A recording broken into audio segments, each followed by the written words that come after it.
Halo, selamat siang.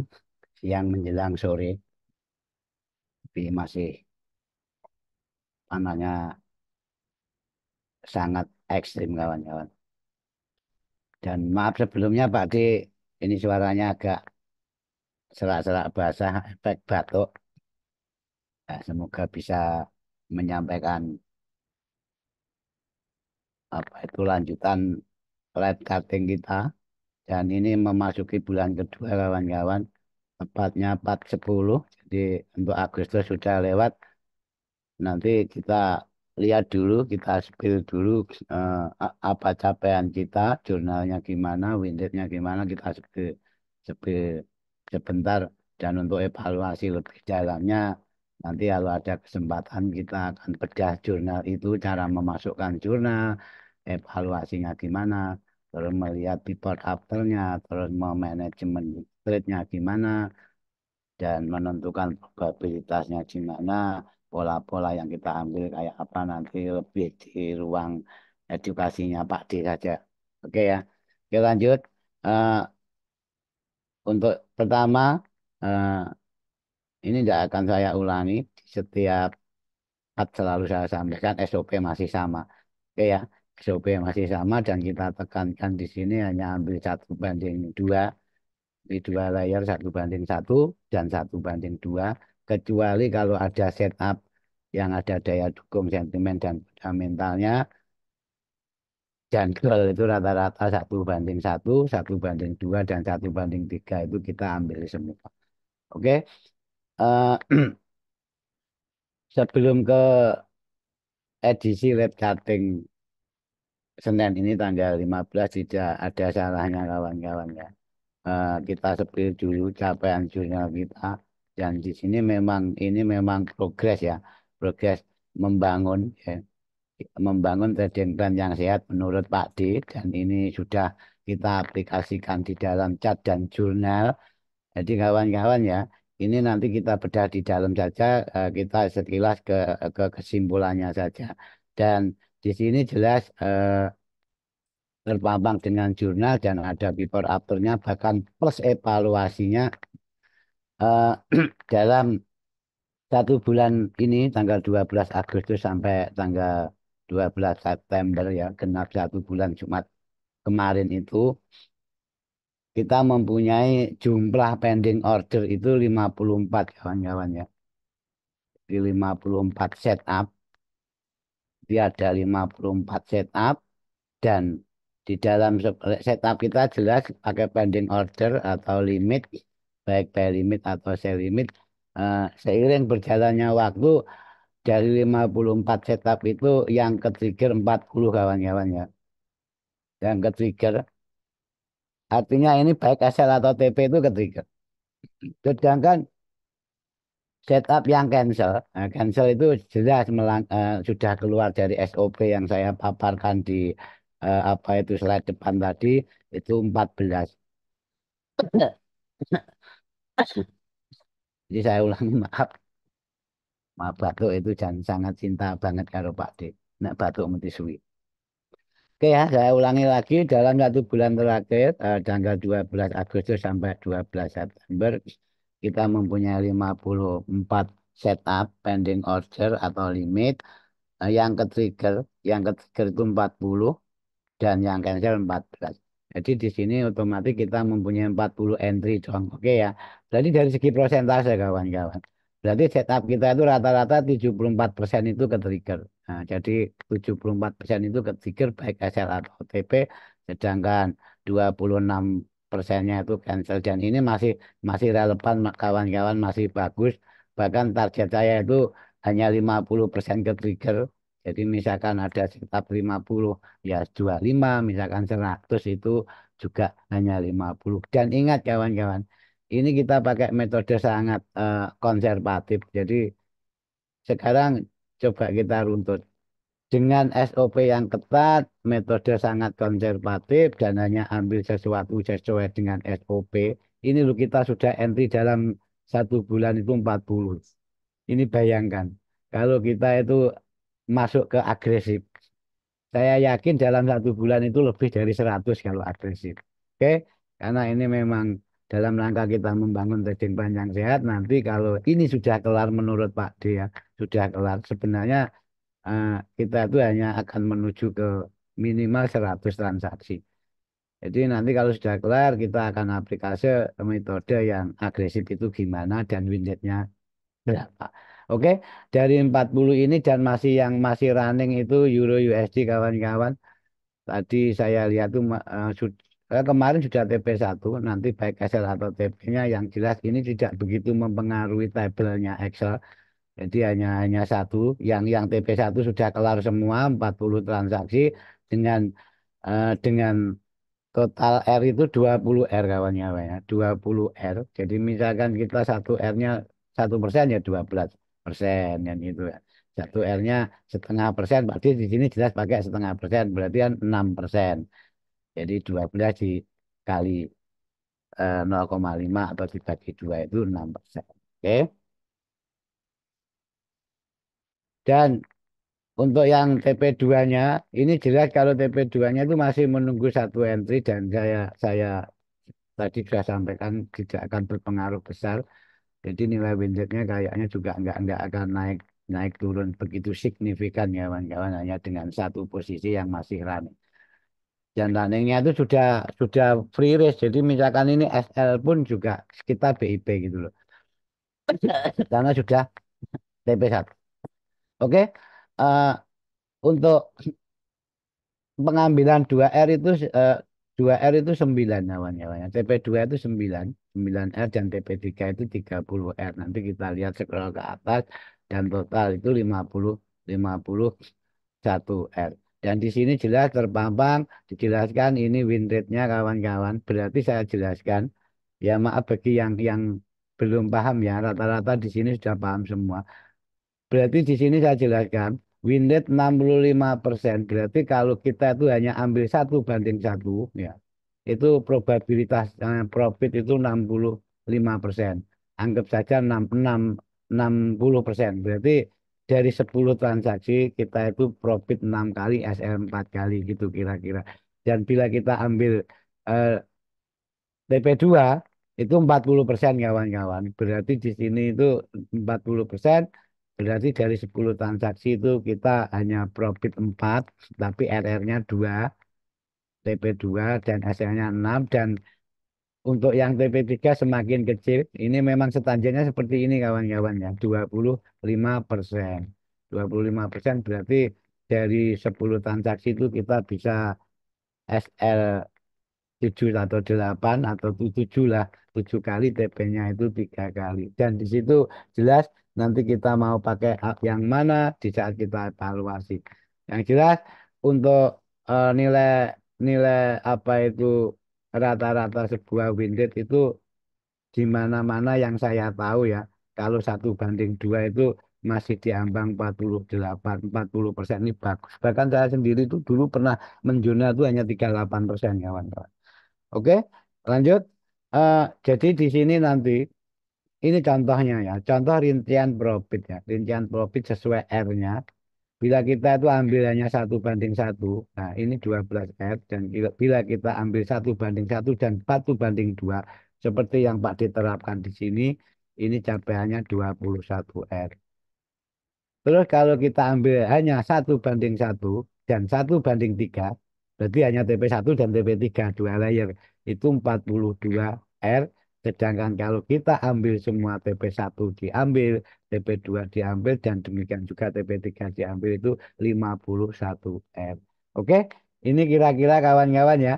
Ini tak spill dulu, nanti kalau ada pertanyaan kita mau membahas ini lebih dalam, evaluasinya apa, gimana caranya Pak D, polanya gimana, terus verifikasi zonnya gimana, pakai apa, nanti di saat kita ada di ruang edukasi Pak D saja. Ini coba, eh, ini contoh ya, tak tak tak seperti 3 atau 2 ini ya. NZD JPW ya, NZD Yen, ini dengan kode 2, ini eh, SL kawan-kawan, jadi ini SL tak lihat, ini before afternya. Jadi sudah ada before after, nanti ada evaluasinya juga. Dan kemarin juga saya sampaikan Kalau kita ingin dapat hasil yang konsisten, tindakan kita juga harus konsisten. Oke, ini tadi, ya ini ya, LJD Yen, kodenya 2. Ini beforenya kawan-kawan, dan ini afternya SL. Dan di dalam jurnal jelas ini terpampang, kita tulis kalau ini SL. SL di TP1 itu min 1, karena kita ambil TP2 atau 2R dan 1R berarti -1, TP2-nya juga -1. Dikarenakan entry levelnya sama, SL-nya sama, yang membedakan hanya TP-nya. Oke, lanjut. Itu yang contoh SL dan yang contoh eh, TP ini ya, yang contoh TP3 misalkan ya, TP3 ini girl saja. Kalau tadi kan saya ngomong girl, tak ambil TP3, kodenya 19, kodenya 19 ke TP3. Wah, ini kok malah ikut-ikutan lemot ini. Yes, ini 19 ke, ini biparnya kawan-kawan. Ini beforenya di saat kita pasang limit, jadi kita nggak instan nanti, dan ini afternya TP3.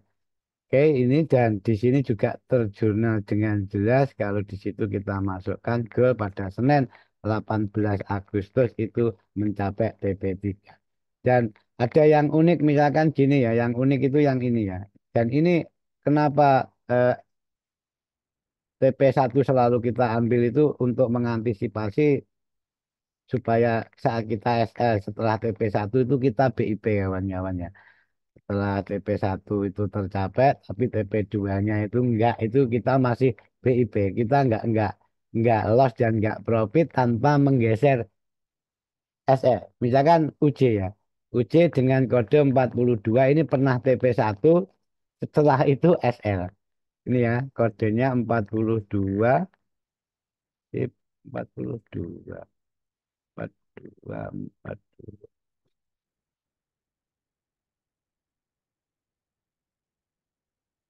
Ini, yes, ini UJ, ini PO-nya, dan setelah TP1 SL. Ya, oke ya. Jelas ya kawan-kawan.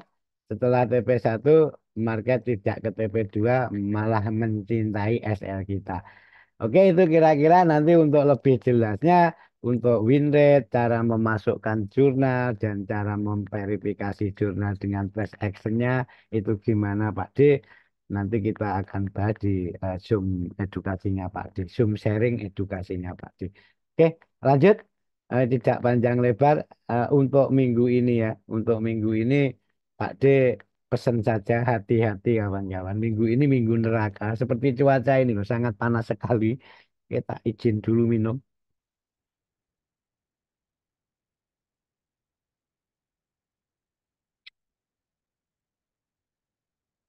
Jadi minggu ini minggu neraka, ada 4 bank sentral yang akan melakukan pengumuman suku bunga atau interest rate. Interest apa itu? Pengumuman suku bunga. Ini Pak Dir apa masih demam kawan-kawan, masih flu. Oke ya, salah satunya bank, nanti volatilitas akan mulai itu Selasa retail sales dari US, dan data yang untuk pengumuman suku bunga interest rate-nya itu pertama itu Bank Bank of Canada BOJ Kanada itu pada hari Rabu, dan untuk Kamis dini harinya itu giliran Fed, di sini FOMC kawan-kawan juga ada pengumuman suku bunga. Kita nggak usah ngomong ini dipotong tidaknya, nggak usah ini, kita nanti aja kita bahas. Kita hanya fokus ke jamnya saja, karena kita di sini murni pakai price action dan kita hanya pakai technical analysis kawan-kawan ya. Oke, dan malamnya eh, Bank of England BOE ya itu juga akan mengumumkan suku bunga. Yang terakhir Jumatnya itu Jepang. Jepang itu bareng dengan inflasinya, bareng dengan CPI-nya, Bank of Jepang juga akan melakukan pengumuman suku bunga. Berarti mulai Selasa sampai Jumat itu high volatilitas di depan mata. Maka kawan-kawan saya ingatkan hati-hati dengan cara apa gimana Pak D, kalau kalau menurut Pak D bentuk kehati-hatian itu bukan berarti nggak entry.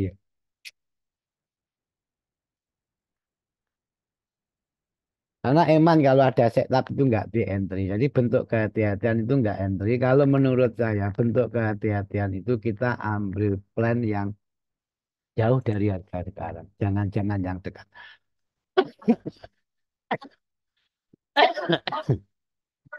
Itu salah satu tips menyikapi apa itu entry dalam apa itu periode news besar ya, high impact. Jadi ambil peluang-peluang yang jauh dari harga otomatis kalau ingin beli ya di harga paling murah kak mana, kalau paling mahal itu mana. Oke, di sini saya akan memberikan 7 ya kawan-kawan ya, 7 setup untuk minggu ini. Kita akan berikan 7 setup dan jelas karena yang saya sampaikan akan ada minggu yang high impact, kita akan ambil setup itu di skala TF4 ya. Hanya di skala TF4 dengan tujuan kita itu selamat. Selamat itu dalam arti ya tidak loss besar. Jadi dalam trading itu tujuannya itu kalau loss itu kecil, walaupun untung kecil, jadi loss kecil, untung kecil, tidak ada bahasa loss besar. Kalau kalau tujuan umum itu yang jelas ya loss kecil, untung besar dong kan itu sesuai dengan prinsip ekonomi. Oke, pertama di sini saya sangat apa itu memantau yang Audi USD ya kawan-kawan ya. Pantau ini Audi USD dan kenapa ya karena di sini tuh yang mempengaruhi jelas dari segi sepihak dolarnya. Oke, jadi misalkan nanti kayak GBP USD itu nggak saya ambil karena kedua-duanya akan ada pengumuman suku bunga. Dan USD Kanada juga nggak saya ambil. Itu salah satu tip kawan-kawan. Jadi biar market mover itu sepihak saja. Di sini jelas saya hanya mengandalkan pergerakan dari sepihak dolar. Oke, Audi USD saya ada Diamond 4 ini ya, ada Diamond 4 ini dan jelas di kirinya juga ada daya dukung dan ini jelas momentumnya saat pembentukan base itu ada momentum yang sangat cantik, Marip Morubosu ya dan Bising dan Moribosu dan ini menurut saya pribadi itu merupakan base yang layak dipantau. Saya akan buy limit di situ dengan target cukup di sini. Jadi maksimalnya itu sebenarnya di sana. Final targetnya di sana kawan-kawan. Jadi misalkan ambil satu TP1, TP2, TP3-nya di sana. Oke, saya hanya akan itu dan saya untuk set targetnya cukup di sini aja dulu. Oke, itu dan yang kedua tetangganya si Kiwi NZD USD New Zealand Dollar. Oke, ini New Zealand Dollar hampir sama polanya.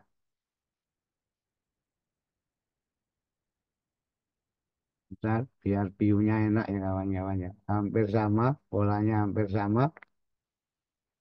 Dan di sini jelas secara penandaan base saya tertarik di sini dan ini eh, saya punya alasan kawan-kawan ya. Saat harga itu melakukan konsolidasi seperti ini saya sangat senang ya. Ini approach-nya, pendekatannya. Kalau bahasa saya itu normal plus atau harga normal di situ banyak transaksi penjual dan pembeli itu saling dapat apa yang diekspektasikan. Jadi pembelinya juga dapat barang, penjualnya dapat uang. Jadi jangan dianggap ini istilah baru enggak. Ini hanya istilah analogi di apa di kehidupan nyata. Jadi di real kehidupan. Jadi jangan bingung ini tetap press action ini the best of PA kan gitu oke ya di sini dan saya akan pantau diamond ini ya diamond under harga diamond di bawah harga normal dan sebenarnya TP targetnya sana kawan-kawan ya aktualnya apa itu final targetnya tetap di supply atas itu dan untuk safety-nya cukup di sini oke ya nanti untuk entry-nya kan Pak Dir tetap akan set. Tapi ingat, tetap beli limit di sini, ambil TP1 dan ambil TP2. Itu yang saya sarankan. Oke, dengan SE toleransi 5 sampai 7 pip di bawah zona. Untuk mayor, sedangkan untuk crossnya 7 sampai 10 pip. Toleransi di bawah zona. Bukan SL 7 pip kan gitu kan. Crossfire kok 7 pip. Sekarang yang ketiga, tak lihat monitor satunya. Euro Kanada. Dan di sini alasannya jelas. Kanada akan melakukan pengumuman suku bunga dan euro itu sudah minggu kemarin itu loh. Jadi jangan tradingkan dua mata uang yang ada potensi high impact kawan-kawan. Cukup satu saja. Berarti di sini jelas Pak D itu hanya akan memantau ini market movernya jelas Kanada yang akan melakukan pengumuman suku bunga. Sedangkan euro sudah minggu kemarin menahan suku bunga. Oke, kalau menahan suku bunga jelas akan membuat apa itu mata uang itu lebih netral ke bullish yang itu. Apalagi nanti kalau Fed ingat apa yang ada di Amerika itu yang kena efek paling apa itu sensitif itu euro ya, karena mata uang kedua yang diperdagangkan di dunia ini. Oke, untuk euro Kanada saya akan memantau di mana 4 itu yang tadi saya jelaskan di depan kalau memang ini setup 4 dan ini setup swing kawan-kawan. Jadi untuk TP 1/2-nya itu di sini untuk final targetnya di atas itu support resistance weekly. Jadi safety targetnya cukup di sini. Oke itu dan selanjutnya apa ya? Oh cek bentar bentar. Audi Kanada, Audi Kanada. Lihat di sini market movernya Kanada. Audi-nya sudah melakukan pengumuman suku bunga bulan kemarin. Yes, yes di situ dan lagi-lagi polanya sama. Saya memantau di menampat itu kawan-kawan. Dan di sini jelas kalau memang zonanya ini ya, zonanya sebatas ini, saya hanya akan ambil itu maksimal itu 80%. Jadi 80% dari price action zone ini kawan-kawan. Atau mungkin hanya 75 kan gitu. Oke, situ. Dan untuk bayar forex selanjutnya NZD Yen di New Zealand Yen. Dan di sini jelas saya memantau ini karena market movernya saya lebih condong ke Jepangnya karena akan ada pengumuman suku bunga. Sedangkan NZD-nya itu sudah dan masih lama waktunya untuk pengumuman suku bunga selanjutnya. Dan di situ saya juga eh, ini saya tertarik di demand ini kawan-kawan. Jadi maksud saya ini adalah drop base rally. Sebenarnya drop base rally itu ekstrim dari sebuah rally base rally ya. Karena di sini saya tetap pakai polo trend. Jadi saya hanya ambil pola-pola penerusan. Berarti mungkin kan ada yang tanya, tumben Pak D kok ambil drop base rally yang itu. Sebenarnya ini walaupun drop base rally masih di dalam base besarnya rally base rally. Oke. Itu saya ambil di sini jelas terpampang plus action zone-nya sampai sana untuk final targetnya saya hanya ambil 80% di sini. Oke, itu kawan-kawan. Dan pair forex-nya sudah selesai. Yang terakhir kita akan bahas si besi kuning. Oke, tolong. Ini mungkin banyak ditunggu kawan-kawan, baik di teman trading ataupun di grup dalamnya Pak D, grup edukasi.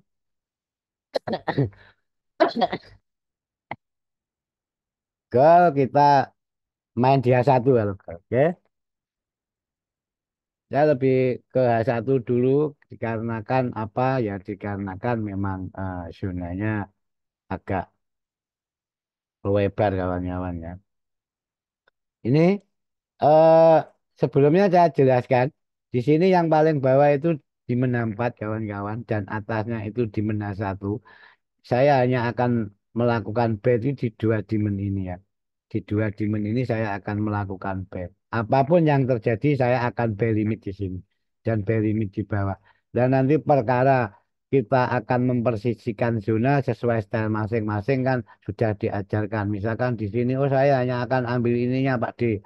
Hanya akan ambil ini boleh sesuaikan dengan eh, apa itu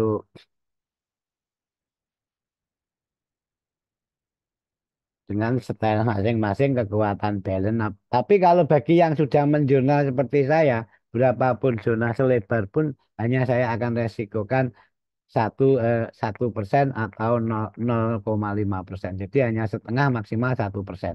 Di sini 1%, di sini 1%, lotnya itu menyesuaikan.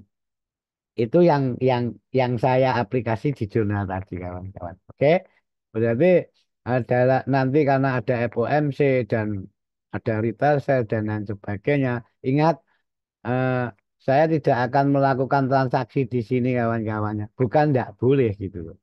Ini memang dalam rangka membangun trading plan. Jadi saya di sini tidak akan melakukan transaksi kecuali kecuali kalau mau ambil ambil trade-trade pendek itu memang enggak apa-apa beser-beser nanti di sini kan tetap ada ruang ada base tapi dalam skala swing saya nggak akan lakukan transaksi di situ alasannya jelas ini area ranging area harga normal dan di situ banyak terjadi transaksi beser-beser dan tidak berlangsung lama dan ini makanannya scalping nanti kalau ingin mencoba itu ya saat US Open lah kita let's set bersama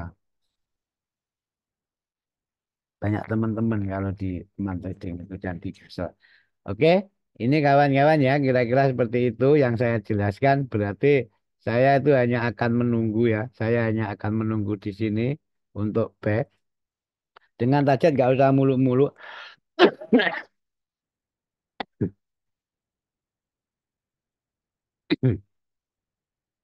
dapat resisten terdekat saja. Batuk kok nggak sembuh-sembuh ya.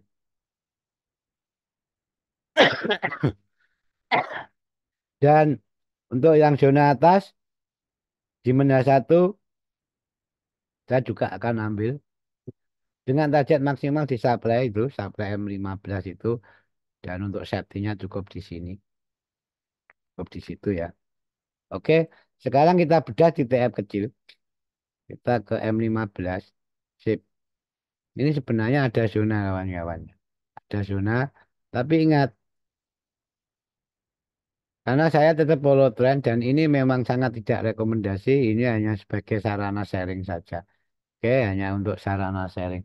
Jadi sebenarnya ada dua supply ini, supply M5 dan supply M15 itu sebenarnya akan saya pantau kawan-kawannya.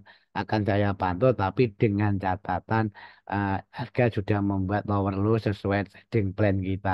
Jadi memang trading plan kita itu ini ya, ini saya ingin satu kali lagi membuat lower low. Setelah membuat lower low tunggu retest dan baru itu on. Oke, base itu on. Jadi perlu kesabaran kalau memang sesuai SOP ya karena Pak D tidak akan anti yang melanggar SOP saya. Trading plan saya tidak akan saya langgar karena eman-eman merusak jurnal kita. Nanti hanya kita teledor dan gegabah windet yang sudah kita capai akan tidak sesuai dengan ekspektasi. Oke, di sini ya jelas. Ini saya ulangi, ini bukan rekomendasi, tapi kalau sesuai SOP saya akan menunggu ini di Broken membuat palet lower low dan saya akan menunggu base baru terbentuk atau base lama ini. Oke, dan akan saya set. Oke ya, itu ya. Akan saya share dengan target pertama itu sebenarnya ini ya, lower low sebelumnya. Sini dengan target jauhnya tetap ruang-ruang yang diberikan sesuai dengan price action zone-nya. Yang jelas di sekitaran di mena satu atau di resistennya itu di break, retest selanjutnya di R-nya itu. Oke, itu dan mungkin karena ini polanya nggak saya inginnya tadi drop dulu dan buat lower low itu saya akan stay di sini saya limit. Lalu ini belum, saya tetap akan menunggu. Bahkan saya juga belum memastikan ini menjadi base kawan-kawan. Jadi mungkin nanti market itu malah ini yang mungkin nih ya, bikin base di sini baru baru membuat lower low, oke. Di sini ada base baru, ingat ini belum terjadi kawan-kawan. Makanya nggak digambar, Bang, belum terjadi. Ini didukung support ini, oke, dan bis ini nanti akan buat kita acuan menunggu saat harga itu koreksi atau pullback. Sip, oke. Itu kira-kira. Jadi jadi misalkan nanti tidak terbentuk base pun saya tetap selama ini tidak membuat higher high, selama ini tidak membuat higher high dari skala ini ya. Supply-supply minor TF itu M15 dan M5 tetap akan saya pantau.